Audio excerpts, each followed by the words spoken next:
Greetings, my fellow ascenders.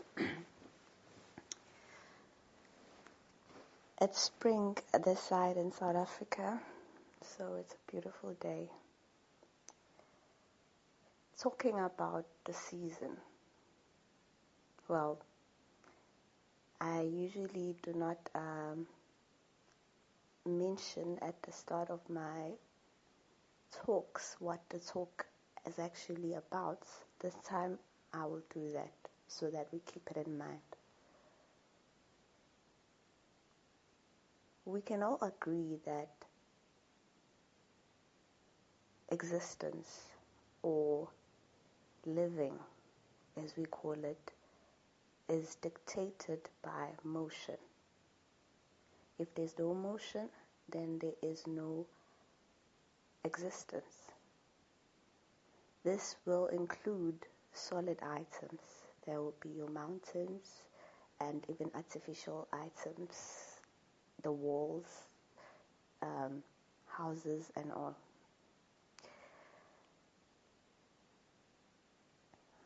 How is this?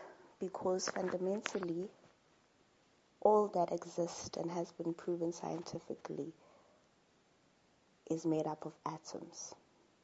That's its fundamental meta-building entities, we could call them. Now, atoms, when they studied them, they found out that there is always movement there, because in the core, the center of the atom, that's where you find your proton and the neutrino, or it's called the neutrino, the neutral part. It doesn't have a charge. The proton has a positive charge, and orbiting the center will be electrons, which are in constant motion. This happens for each and every thing that is now physical and we can see and detect with our physical senses. Why is this important to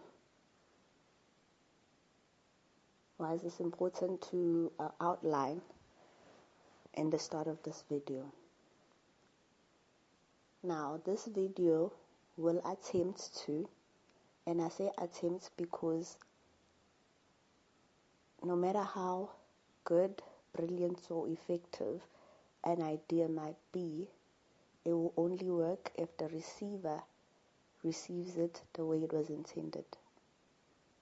So those who have ears to hear will hear, and those who have eyes to see, or particularly have an open inner eye to see,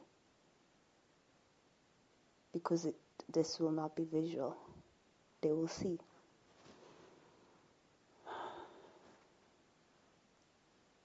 So scientifically, they say that in the beginning, for the cosmos to come alive, there was a big bang. Big bang insinuating sound, because a bang is a sound, right? So for everything, the stars, the planets to come to form, they first had to come from this sound or explosion.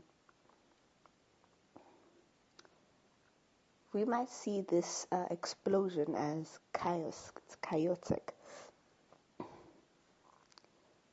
Yes, chaos is a part of existence, and it is necessary for movement and propagation of existence.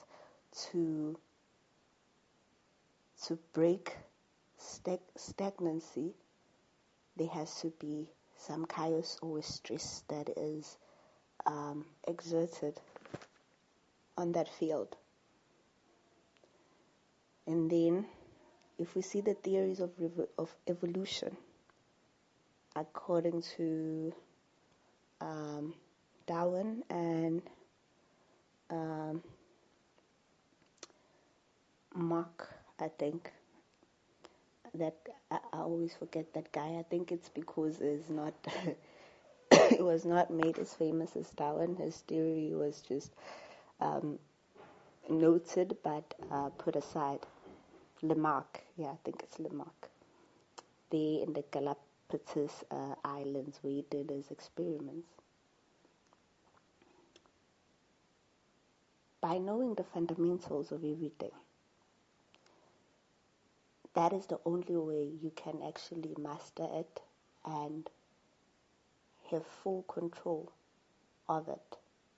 Not that it might not surprise you or you will succeed each time,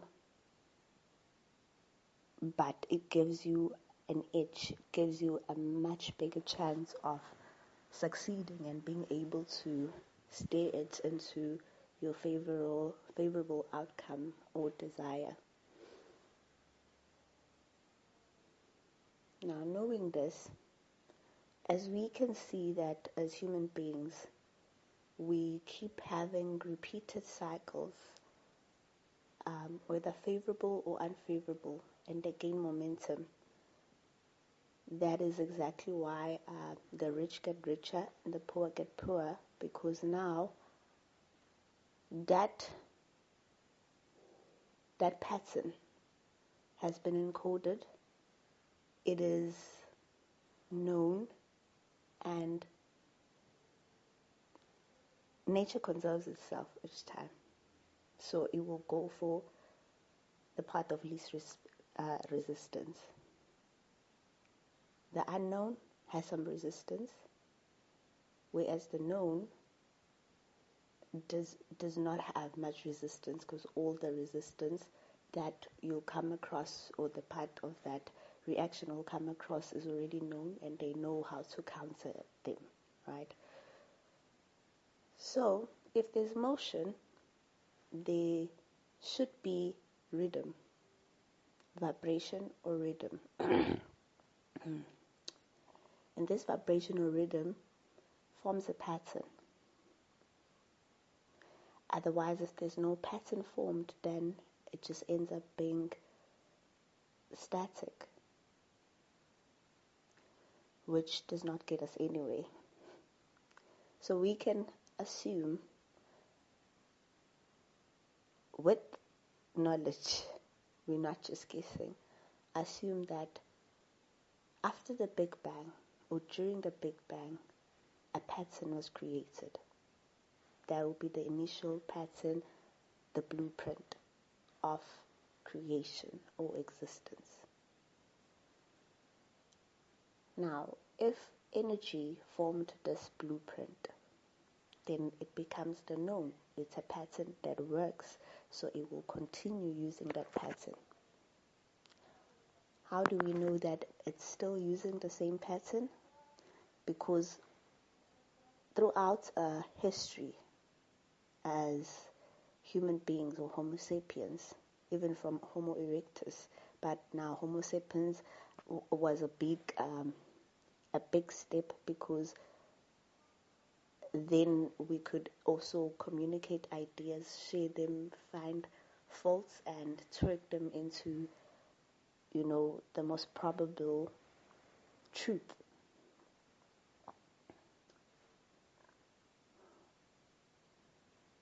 There are constants that science or the scientists throughout the ages have found and proved by repetition that they continue that way. It is constant.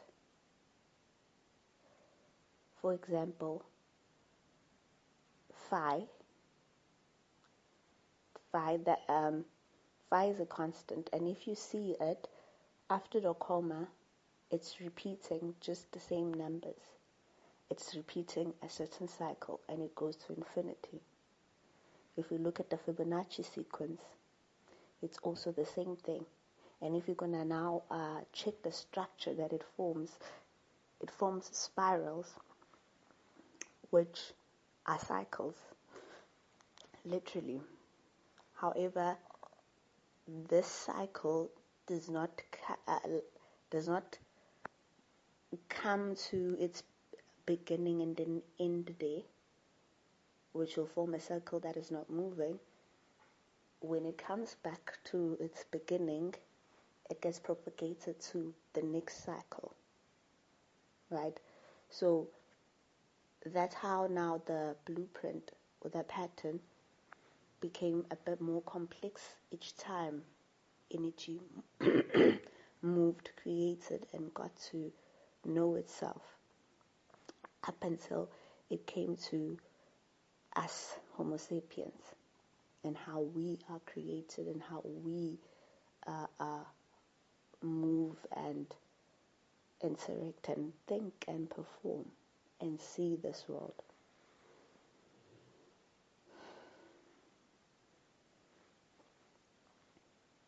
Okay, so these constants give us clues as to what is this song or this pattern, the blueprint that creation operates by. And if we are smart, we will look to nature or to patterns in creation that have outlasted us or outlasted all other extinctions and whatever that has been happening until now, because it means that it works. It means that it is something that cannot go wrong if known properly, if studied, known properly, and executed in that manner, because nature has been doing it. Okay, now I will mention a few examples where you're going to see this.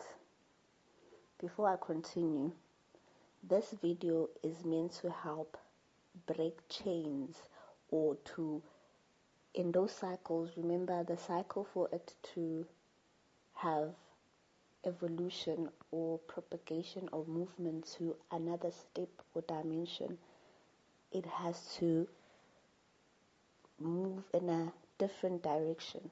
It will be, yes, this similar pattern, but now it's in a different direction so that the circle does not close. If we continue in the same direction, or the same exact pattern, then we get stagnance in that pattern, and that pattern usually continues for generations to come after you, because it is known, and energy will behave in the known way to conserve itself. It does not waste, because the law of conservation of energy states that energy is neither created nor destroyed. It's merely transformed from one form to the next. Yeah. If in your family or ancestry there was a pattern of lack or stagnation, that pattern gains momentum over time, and it will most probably be the initial blueprint for any offspring that comes into that family. Now, this is not doom. Nature is just, or the universe is just. It always gives you a chance for something else. In fact, it craves that change. It craves that disruption in one pattern so that it can grow also and see itself becoming something new. Science proves this by one of the laws of motion, Newton's laws of motion in physics, states that an object will continue in its state of motion, direction, and it will continue in its state of motion and direction indefinitely unless a force is applied on it. So that means a new force or a change of idea, a shift in space, a change of direction. Then, only then, will it have a different motion.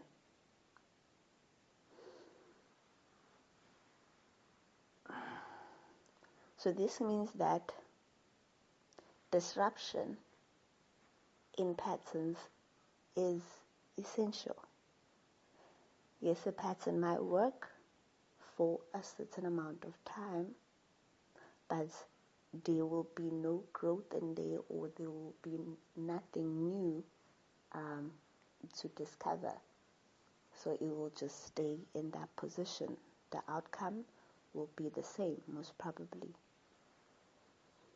However, if now there's a force applied, a stress applied, it forces that energy or organism to adapt to that applied force.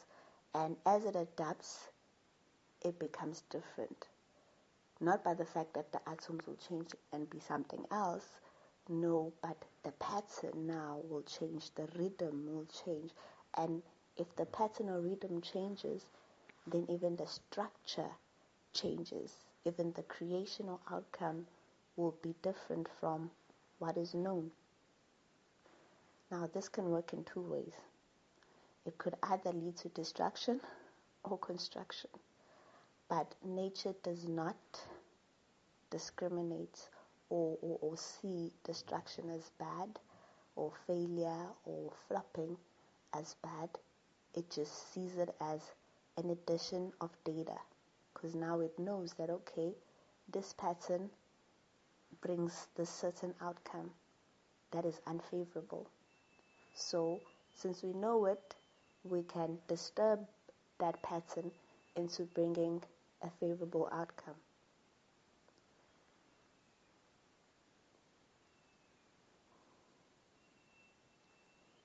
As much as these atoms are conscious to a certain extent, they're conscious in the fact that they will follow instruction or vibration or the conductor, the consciousness that will articulate a certain pattern. Then those atoms have no choice but to formulate into that pattern. There's an experiment that was done. It's called the split experiment. Yeah, it's a tongue twister, where they were shooting photons. Photons are pockets of light. So light is the best way to study energy, as it is, one, it can be detected by the eyes. Two, it is not compacted so much that it's a certain structure that will be harder to move or to see its fundamentals within it. So they shoot these photons of light in a screen. When there's an observer, the light forms these bands according to the slits that I put in front of this thing that beams off the light. Okay, that is expected. So they saw that, okay, it behaves like this. However, when an observer was gone, when there was no observer, the experiment continued running. And what happened was, those photons of light, instead of forming those bands that are the predictable bands, they were just going haywire. They were doing their own thing. It was like a disco dance. There was, in my language, they'd say "groove, which means that we are having fun. There is no authority. There is no discipliner that expects us to behave in a certain way. Well, that's how I look at it. I guess that's why we also, as human beings or even animals, do that. When there is no enforcer, we do our own thing. There is chaos Okay, so what did this prove? This proved that atoms or energy will follows the intentions of the observer or expectations of the observer, because the observer already has a pattern that is encoded within them of how a certain thing works, and they're expecting that it will work like that, and not because it cannot be another way, but because that is the pattern, that is the big bang that is put there, the first song, the blueprint. Okay, all right, so now we have three concepts that we know are constants, right? Because they've been proven. One, for existence to occur, there has to be movement. Movement moves in certain vibrations, frequencies, or oscillations. Three, once there's a pattern or blueprint, it will continue in that way indefinitely unless there is a force applied or a difference of idea put on it. This works exactly the same in the quantum field. That's where our eyes cannot detect, but luckily, because of technological improvements, we can now observe these happenings in the quantum field. It happens exactly as in the physical, in what we can now detect, because the pattern continues.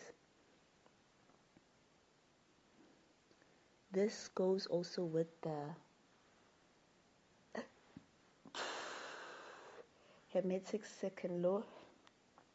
Excuse the burping.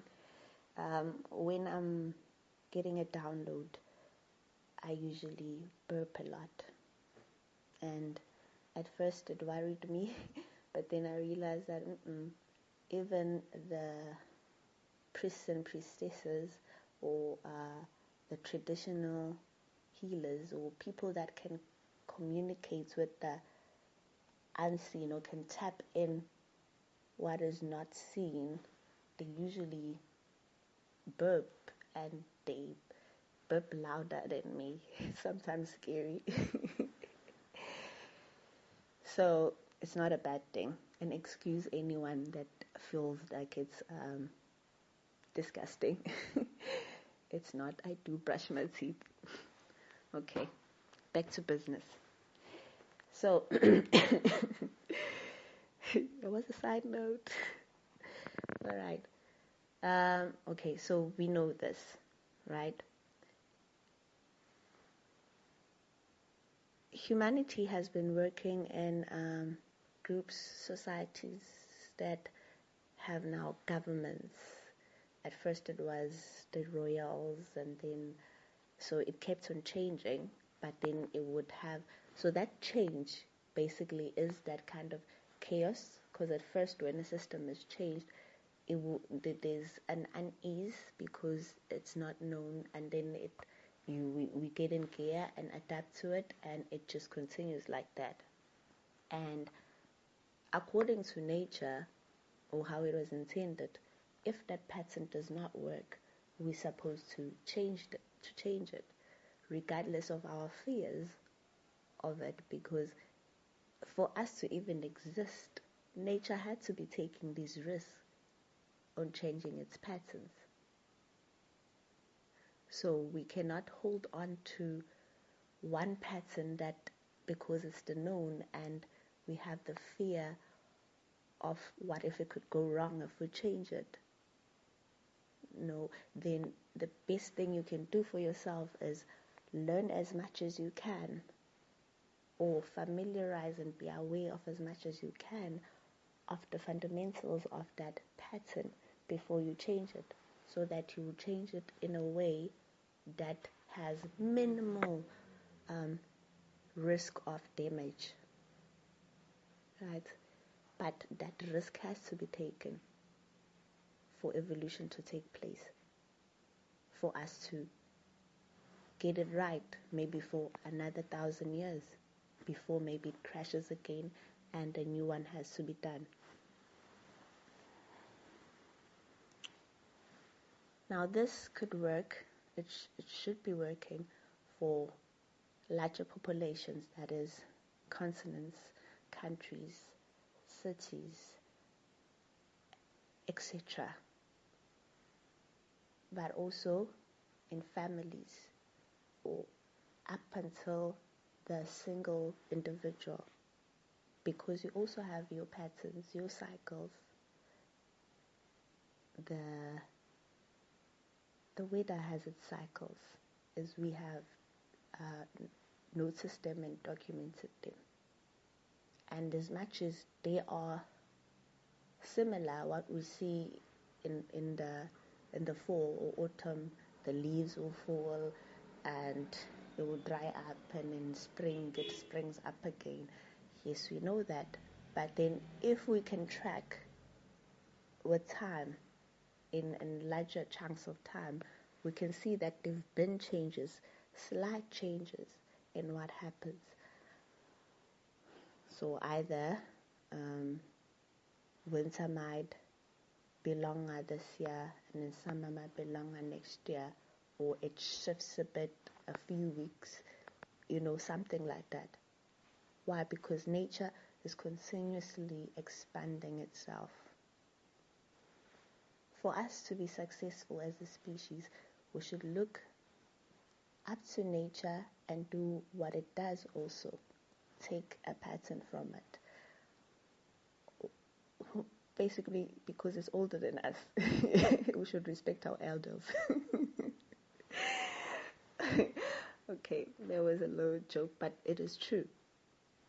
It is older than us as a species, and what it's been doing is working. So we should take note of that and implement it so that we also work. If now there is some unrest and complaints or dissatisfaction, it means that a system has run its course, and therefore a new one should be implemented. And yes, it should be a combined effort. Now, if we go into scripture, I'll use the one that is most common, which is the Bible. There's a verse that says that where two or more of you are gathered, I am there. And what did God say to Moses when he asked him, who should I say sent me? When Moses was charged to go and rescue the Israelites, the voice in the burning bush said to him, tell them I am sent you. I am that I am.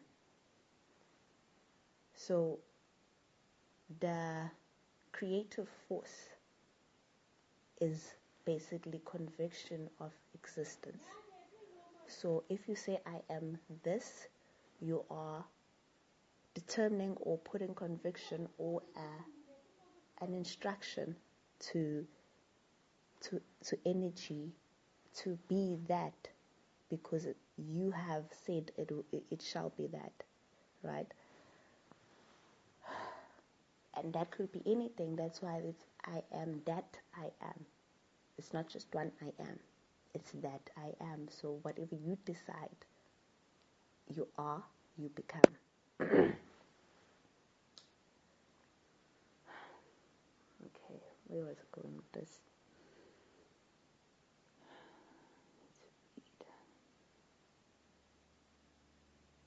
Yes, on systems and civilization. The Mayans would track one of the oldest or ancient civilizations that thrived are the Mayans, the ancient Egyptians or Kemites, dwellers, what else? There is quite a few. all over the world. They saw this.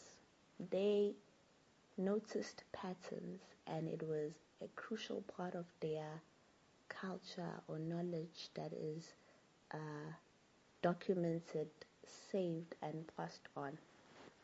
Just to show how important this knowledge was, this knowledge of patterns, they would carve it in rocks and walls to make sure that it does not get lost, because now it's a what is this called? Not a jackpot. It's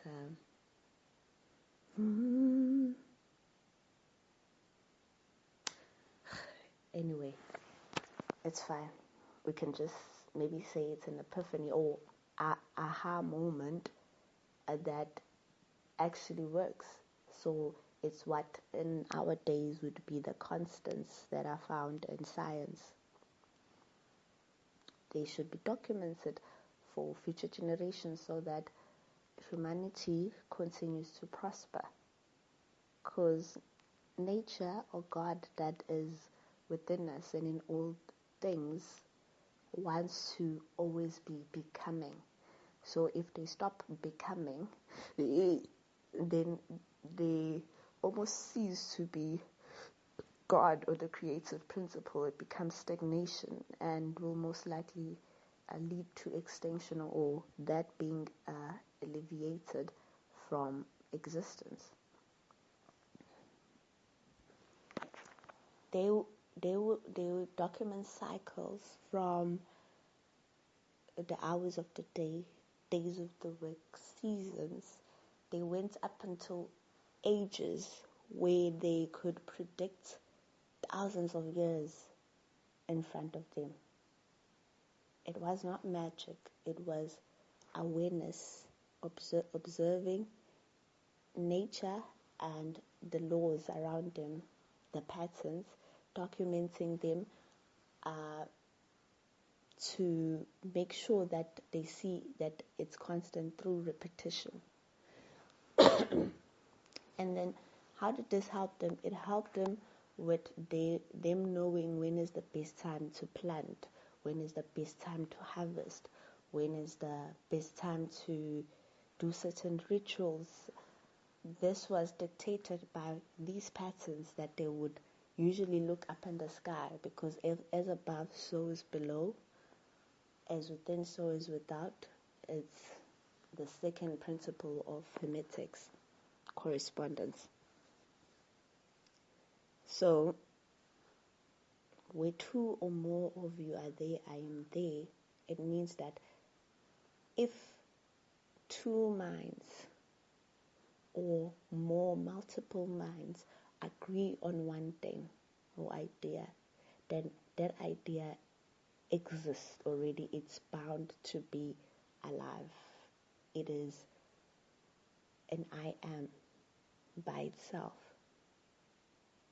because the two of us agreed on it, or a congregation or group of people agreed on it. So it becomes a known or a pattern that will now continue existing until it is changed. So the only way to get rid of dissatisfaction or a pattern of lack in families and generations, which we would now call a curse, like a family curse or generational curse. It's because it is a pattern that has been observed to not been working, but it's still repeated. The biggest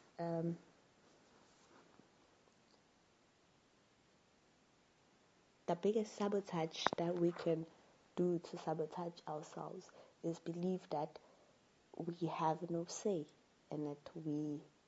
We cannot change it because it's been like this for the last hundreds of years or thousands of years. No, it's only been like that because everybody that experienced it before you said that exactly, that, oh, I can't change it, it's been like this. Or even worse, they were not even aware of it, but it was happening. So the first step is to identify the pattern, identify the blueprint of your problem. Why am I always attracting maybe abusive men or narcissists? Why is myself and my family always getting low paying jobs or do not have luck in finding employment or sustenance? Why is it that I have this talent but it never makes a way for me, and my mom had it and my grandmom had it or my aunts had it, and they didn't go nowhere with it? It's not because maybe because I'm a so and so, the surname, I will have that talent, but it will not bring anything.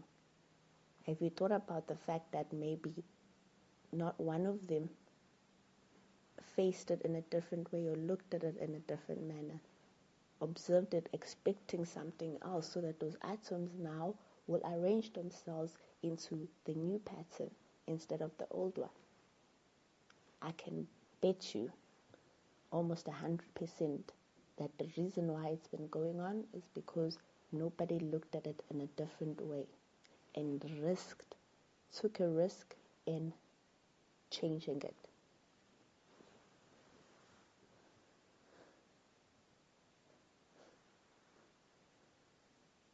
Now, when we talk on a bigger spectrum in terms of governmental systems, the hierarchy, we can see that if a certain population of people are in charge and they formulate certain patterns within themselves that they hide or they do not make the general population to be aware of it, then the same dissatisfaction will only just gain momentum instead of being alleviated. For example, corruption. We see that it leads to corruption, but instead of the corruption getting better, it just keeps getting worse as years go by, because now that pattern has gained momentum and it will continue in that motion, and it will actually accelerate if there's more energy put on the same pattern.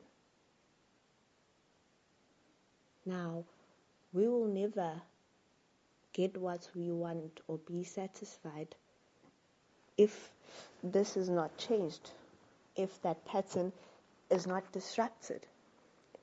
I'm not saying that now people should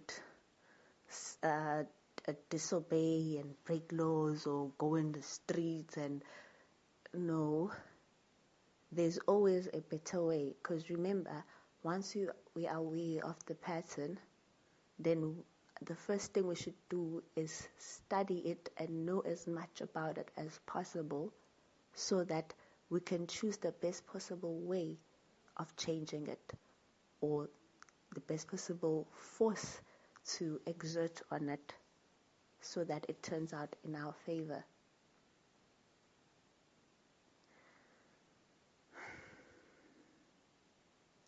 Now, where are we going to get clues of what system could actually work out for us?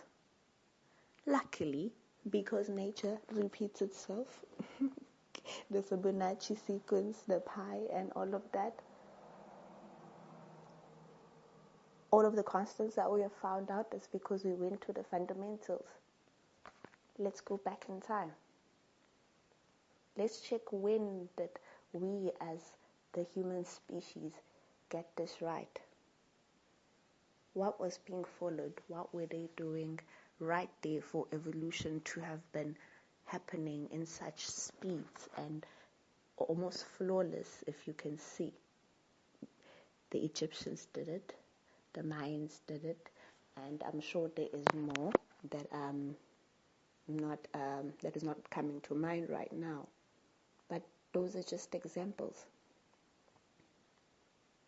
So if you see throughout history, the wise ones, which were either priests that time or the advisors to kings or and all of that,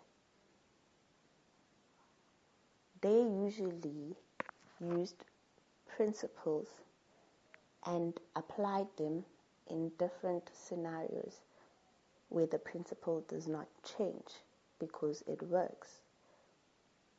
Now, to make the general population understand a certain principle and to keep it alive for the longest time, they would use stories that are familiar for that particular time. You know, when you're describing something that is not seen, that is quantum in the spiritual realm, to masses of people that are used to following what they see, you can't be telling them in terms of the way that you have downloaded it. They will not get it. It will be like you're just speaking gibberish. So what they would do is they would make up stories. They would make up tales or legends that as the backbone of that legend or tale is the principle. It is encasing. It's like the story becomes the container, or if we talk about photons of light, it becomes those packets that encase that certain pattern for delivery and for storage of it, so that it's not lost throughout time. Riddles, songs, poems, and stories is the best vocal way to store knowledge or history, because it also has a pattern, it has a vibe that can be followed, and it's easier for the brain to tap into it and then uncover all of that knowledge if it goes in a certain pattern or rhythm. So that will be in that song. A song you could remember just by the tone or its rhythm before the words come, and then as you humming the tone or the rhythm, the words will automatically come, because now what does the brain do? That pattern or that probe that you just activated will now gather everything and anything that it has accumulated that go with that pattern, and that's how you retrieve the lyrics of that song. So the monks, the Buddhist monks, the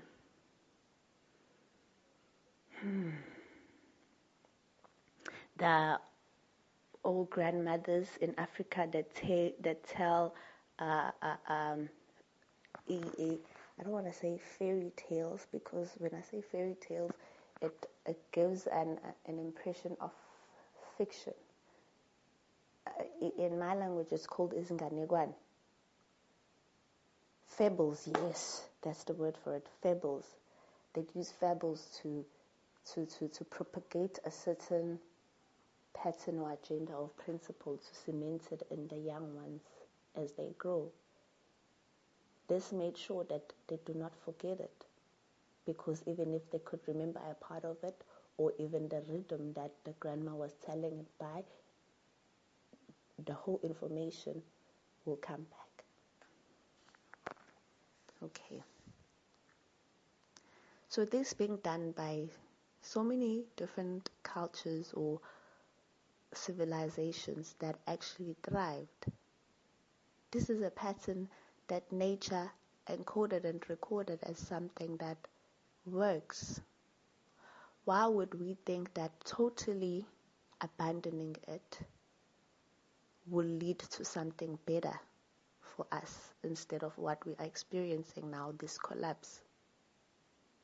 It's because we took some of those stories that the prophets or the ones that knew, the ones that were gifted with being able to communicate with the spirit realm, left us, and we make them literal. Now, if you're going to take that story that is made up, that encompasses a certain principle, and take it as literally with the names used there and with those characters, you immediately externalize it. Now you cannot internalize it into being you, something that happens within you, so that you can actually encode that vibration within you to tell nature or the atoms what to do. You'll be waiting for that character, for example, Jesus, as he is the biggest known one, biggest wise one that we should be learning from, to come and do what he did again for things to go well. And how many years we've been waiting? Thousands. Now, Einstein says the definition of stupidity is doing the same thing and expecting a different result. When or what will it take for us to realize that there might be something wrong in this pattern, there might be something wrong in this thinking, because now we feel helpless. Things are falling apart and we're not going to do anything about it because we're waiting for this character in this story that was supposed to be a powerful story, and it was powerful because it cemented it being known until now for thousands of years.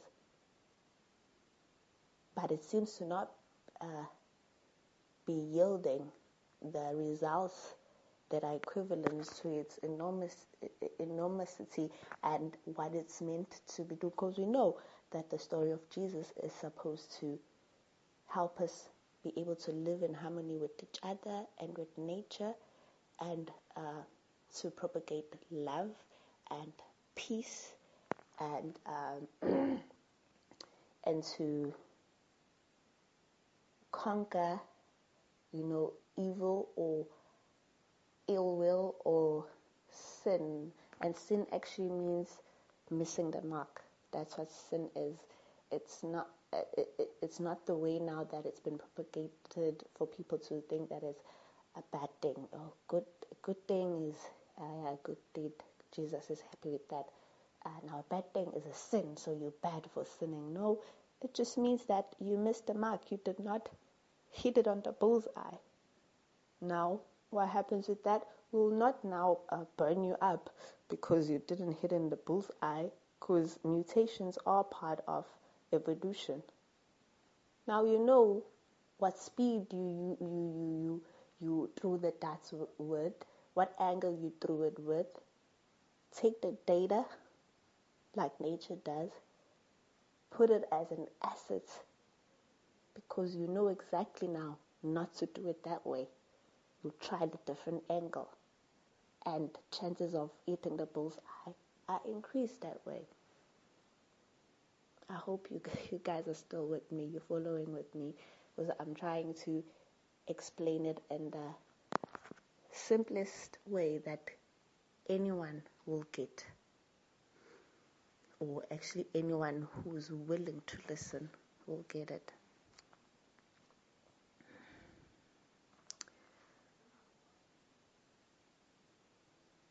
Yeshua, as I call him, because I understand the principle behind that name. It is God saves. So the creative principle that rescues, right, from the many boo-boos when we are hitting that dot, so when we're missing the mark all the time. That energy that comes and brings back into alignment so that we hit the bullseye, that is the saving power of the Creator. So that would be Yeshua, right? The name Jesus, they could say it's translation and all of that, but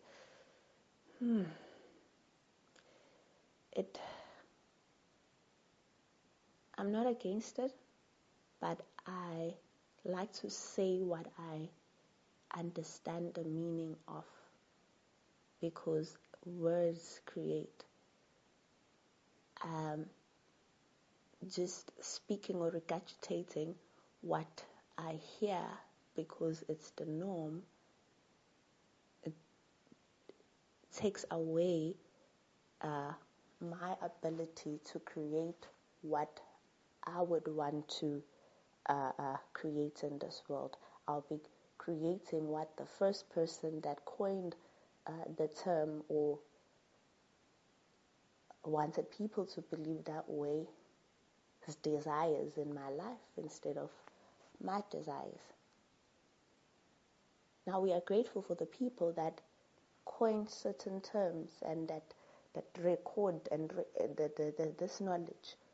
We work in teams. That's how it gets passed down. However, it's important for us to know the meaning behind it, the reason for that word existing, so that when we say it, you say it with conviction, and it becomes the I am in your life. It becomes reality that you can see, touch, and feel. So that's why I use Yeshua. Now, I will not go into this in the debate of if he existed as flesh, as a human being, or if he was just a parable or a fable. Both possibilities are there, but the extent to which his story lasted would tell me that most probably a human or a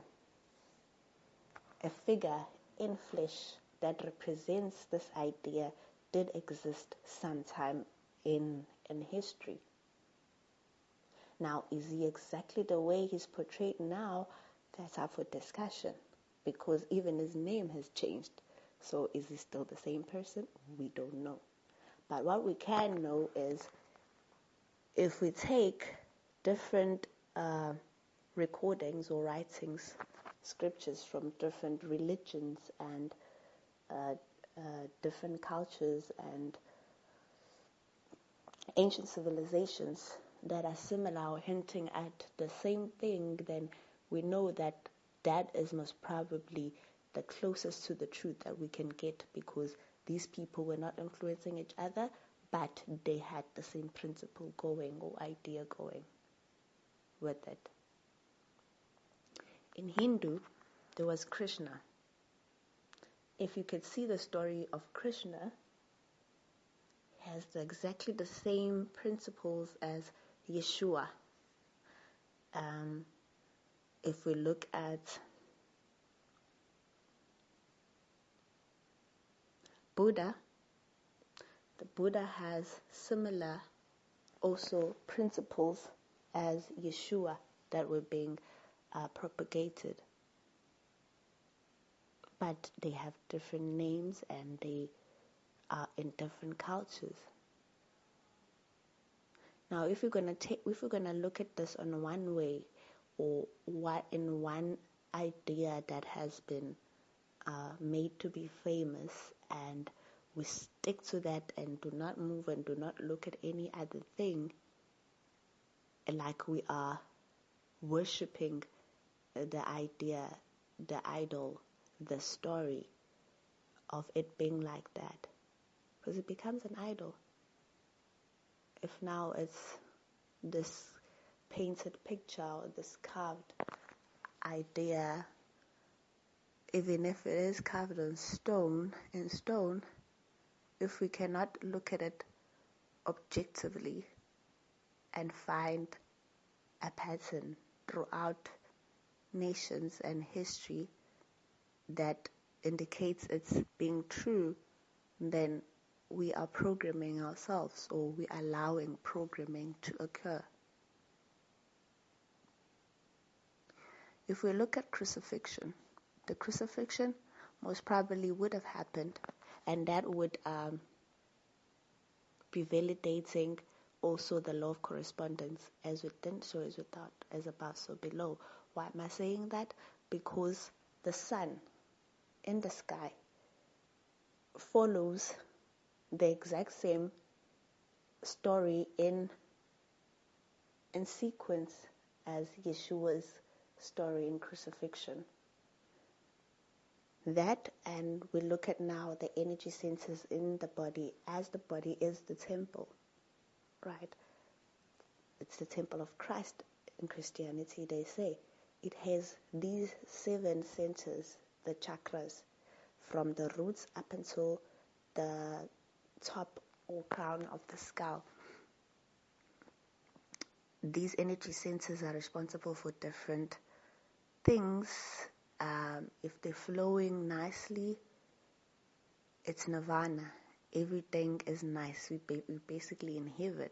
If there's a blockage somewhere, or the flow is disturbed, then that's where there is turmoil, right? And if you check when Yeshua was in the cross, he had 7, can you see the similarities? 7 phrases that he said. If you look at them closely, they correspond with the chakras up until the crown. The last one, when he said, I'll just take 2 for example, when he said, mother, look at your son, son, look at your mother. That implies love, right? Union or unity or empathy. Empathize with who? Empathize with who? That will go with the heart chakra. And if you check the sequence as to that phrase, when does it come, I'm pretty sure, but I'll double check after this video, it will be the 4th phrase, because in the chakras, the heart chakra will be the 4th center, energy center. The 5th will be the throat. I think that's where he says that I thirst, right? Or he's vocalizing what, the throat will go with thirst. Let me not just go too far there. And then he says it is done. That is an acknowledgement or identifying and knowing something, right? And to identify and know something, there will be now the 3rd eye, which is the energy center within the brain. The brain or mental is the center where things are evaluated and concluded and known. And then he says, I give, Father, I surrender my spirit in your hands, or my soul in your hands. I might not be saying it exactly as it is, but remember, principle, meat and bone. If you've listened to some of my videos, you'll understand the concept of meat and bone.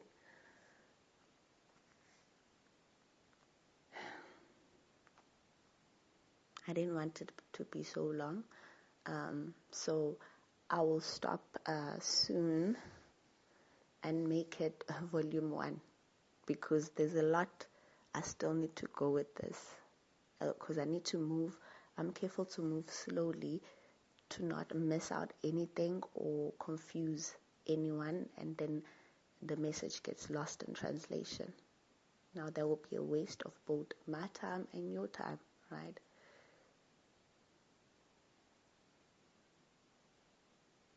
Okay, so on the sixth one, when he says that it is done, right? Sixth.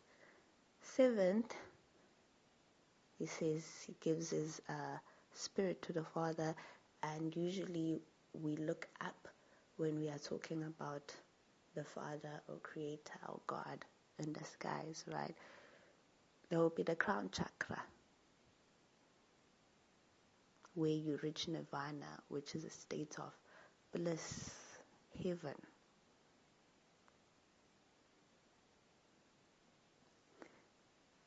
We cannot just turn a blind eye on these similarities while it is scripture or knowledge encoded in the far past from us. We did not witness it, but it was encoded then, and we see something similar to it that now just has different names, but the same concept, the exact same principle, and we ignore that and stick to one way it was told. We're doing ourselves at this service that way, because now it means we're missing something because we do not have all levels of interpretation of it. That's why there were secret societies and all of that to now go in depth with all these principles and, strip out the meat to get to the bone and understand what was being said, what message was being propagated with this story or idea. The ancients who were living in golden ages took this seriously. The study of this knowledge left to them into getting to the bone, the crust of it, instead of just taking it and like it's just a song that you don't know the meaning of, but you know how it sounds, so you'll just be saying it. Then you become a puppet that way easily. It could be changed and just carry the same rhythm, and you won't even notice because you don't know the crux, the initial principle that it should carry. So with this video, there's quite a few things, I'll summarize now, that you should take. One, for existence to continue existing and be alive and evolutionize, there should be motion. There should be constant motion. It should be in a certain pattern, right? If that pattern is not working, pattern needs to be changed. How do we change the pattern? By exerting a force. So that will be a different idea, a change of mind, repentance, however you'd want to call it. It is an external force from that system that will change the pattern, right? Now, we don't just change a pattern by any sort of disruption or chaos added, because we run the risk of really, really missing the mark, like by a lot. And we do not want that. However, a calculated risk needs to be taken so that we can find where the mark is. There will be in our personal lives, in our families, in our countries, that's nations, in our continents, the whole earth as a whole, in all those cycles. This should be applied constantly as time goes by. That's how we ensure that evolution takes place. And we can reach a golden age also. And I think that golden age is now, because people are starting to wake up to thinking for themselves again. I love you guys. I love you to bits, and then back into hold. So let's ascend together.